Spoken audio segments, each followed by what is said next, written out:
भगवान बुद्ध ने ऐसा नहीं कहा था कि ज्ञान प्राप्ति के लिए घर छोड़कर जाना उनकी सबसे बड़ी गलती थी।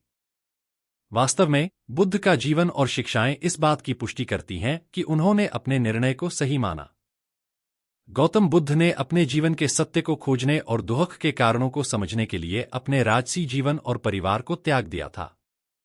वे सत्य की खोज में जंगलों में तपस्या करने लगे और अंततः बोधि वृक्ष के नीचे ज्ञान प्राप्त किया।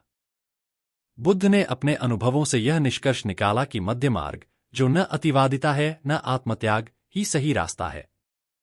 यह संभव है कि किसी अन्य स्रोत या संदर्भ में यह बात कही गई हो, लेकिन यह बुद्ध की मूल शिक्षाओं और उनके जीवन के संदर्भ में सटीक नहीं है।